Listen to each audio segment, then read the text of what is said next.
A common misconception of a religious passage that adherents of faith look forward to is the meeting with their Savior in the air, and it is called the Rapture. Warning, it's not pretty. Aimed of floating up to the heavens? Picture this. You're raptured, and you are supposed to meet your Savior in the clouds.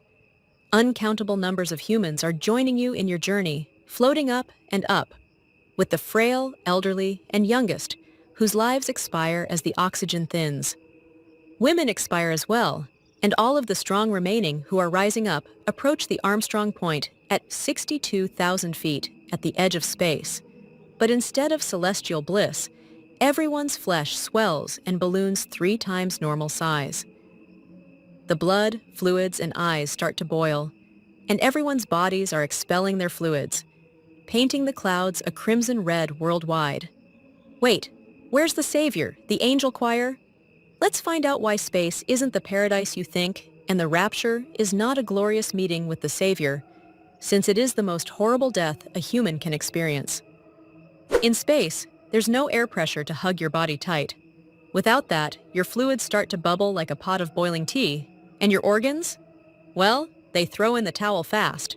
This isn't divine judgment, it's basic physics, folks. Think about how God designed Earth with just the right balance for life: air to breathe, pressure to keep our bodies functional, and gravity to hold us down.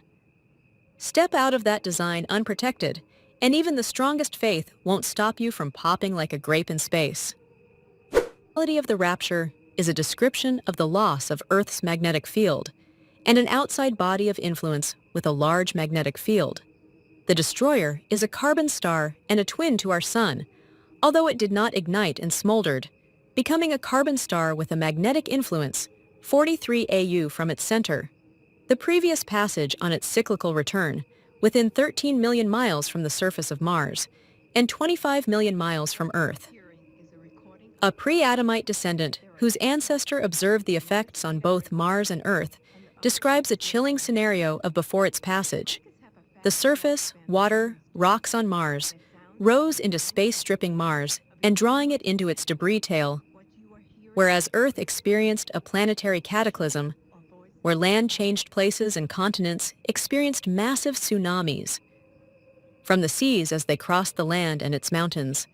The result was the pre-Adamites were washed into the sea worldwide, and only the pyramids they built remained.